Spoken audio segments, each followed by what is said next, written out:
For the month of July, there's only one basket that I really have my eye on, and it can lead to some potential growth inside of your account. And right after the intro, we'll talk about it.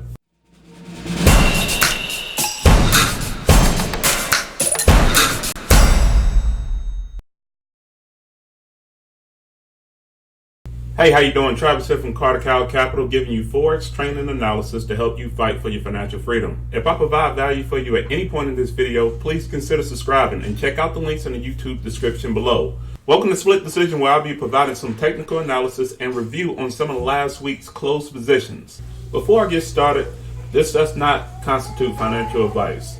It is your choice to be able to review some of the opinions that I have and use them to make your own informed decisions. Now, the pair that I'm talking about is the Australian dollar, particularly the Australian dollar basket. What I mean by basket, I mean the Australian dollar versus the Canadian dollar, the Australian dollar United States dollar, the Australian dollar Japanese yen, the Australian dollar New Zealand dollar. Basically, when we're saying any type of basket, we're meaning any type of pair that's aligned within that same currency. So let's get started with the Australian yen. The Australian yen on a monthly time frame has been showing that it has been bearish. It's actually going through an ABCD swing, targeting all the way down to the 62 level. Now that's long term. What I mean by ABCD swings, I'm talking about Fibonacci levels. Just to give you an example, this will be A. It actually ended up making a rally. From there, it ended up retracing. Now it's in the push zone, and it should end up hitting around this 1.68 level. Moving to the daily on the Australian yen, it ended up hitting monthly support at 7,400 and it ended up bouncing up. Now, that was contributed with a stochastic level in the buy zone, and you end up having some type of counter trend line break.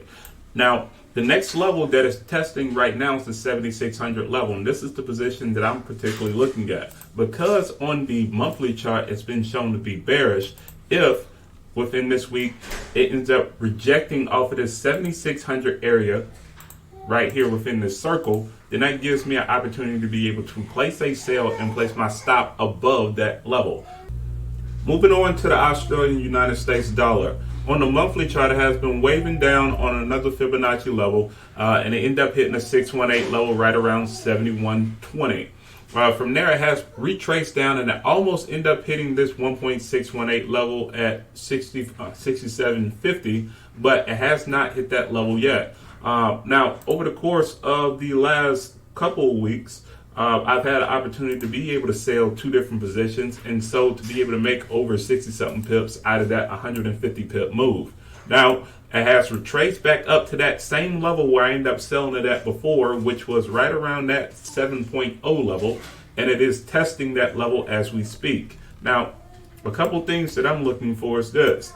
Just like with the Australian yen, it's going to end up testing this level. If it rejects and it's in the sell zone right now, then that gives me an opportunity to be able to sell. I'm going to place my stop in the same level that I ended up placing it before, right around that 70-60 area.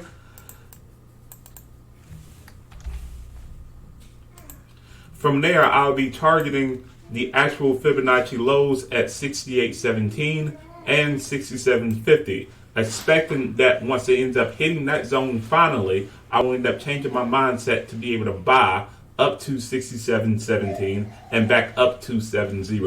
Now, let's talk about one other thing with the Australian dollar, United States dollar. The one thing that will end up changing my mind from a bearish perspective to a bullish perspective is that if the Australian dollar breaks this uptrend line, with the pivot area of 70 being tested so early in the month, it's going to end up giving me direction about what's going to end up happening. Either it's going to end up breaking this level and turning it into actual support, or it's going to end up rejecting this area and it's going to end up keep on moving bearish. So it gives me a lot of opportunity to be able to have a clear direction about where the market is going to end up going, and that allows me to be able to get into a trade at the beginning of the month and hold it potentially down to the end of the month until it hits its actual targets. Moving on to the Australian CAD, it has been waving bearish over the course of the last year. Now, it has hit a monthly support level at 9,100 and actually ended up rejecting back up to be able to push towards this uptrend line. Now, my mentality on this personally right now is bearish until it ends up breaking this uptrend line and actually using that as support to be able to push back up. Now, if we move on to the daily chart, the daily chart is actually moving to a Fibonacci swing area right off of this point at 1.02. It ended up swinging down to that 91 level, which was support. It ended up pushing back up to the 618 level right around 9800, and it's waving down at this level again. Now, it has formed a potential double top area, which is right around this area right here, where it ended up rejecting the first time and has rejected the second time. Now, within this month, there's a couple things that I'm looking for. If it's going to reject off of this point and it breaks a counter trend line break within this level right here,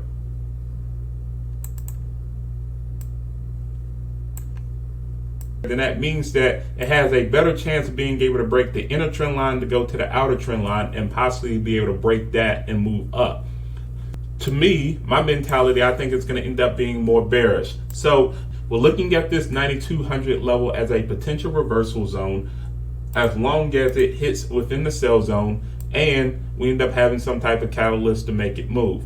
If it breaks this counter trend line break at the 9200 level, then that means that I have more of a bearish mentality and selling it down to the lows of the flash crash and also right around that 8800 area.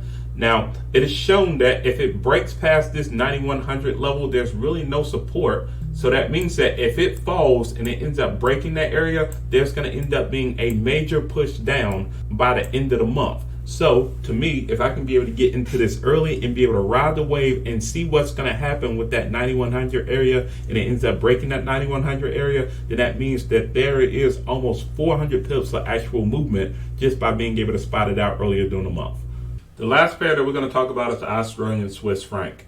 Over the course of the last 4 years, it has been going within a range of 6,900 to 7,700. Right now, it has touched that 6,800 level, and if it does break, then it's going to end up making historical lows within this actual pair. If you look at the daily, it's going to end up giving you a clear picture of what's going on with this pair. If you look at it, there's been a resistance level of 7,700 and a support level of 6,800 as the monthly movements. Now, if I zoom in, you have noticed that it has broken a counter trend line break and it's actually moving from the buy zone to the sell zone. So, to me, it gives me a bullish mentality that I can say I can be able to buy up to this 6,900 level or use that as a position to where I could possibly be able to sell depending on how it rejects off of that movement. Now, let's talk about it from a buying perspective. If it does break this level, in which it has, and it has rejected, in which it has, I can be able to place my stop up under this swing low and be able to ride this up to where it tests this 70-50 area. And from there, that's almost 200 pips of actual movement, with my stop being below right around 6,700 because it's proven that it has not broken that historical low before.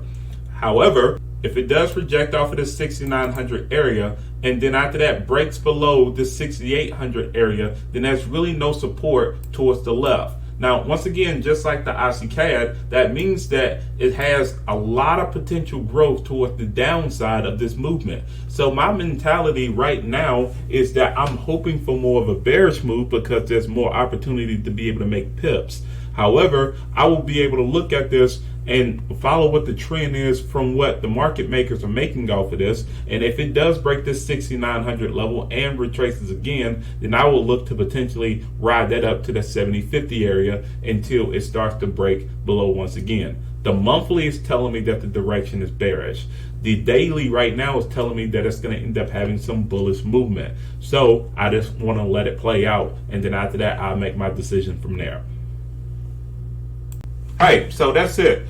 I believe that the Australian dollar is going to end up giving a lot of potential pip movement towards the upside and towards the downside. If you agree with my opinions on this, please make sure that you end up dropping a like, and please make sure that you end up subscribing and clicking on to the Trading View link so you can get full details about what I end up talking about. If there's something that you think that I'm missing with the Australian pairs, please make sure that you end up dropping a comment below and we can start a conversation about it. But until then, thank you for watching this video all the way to the end. Please make sure that you end up subscribing, and I'll see you in the next video.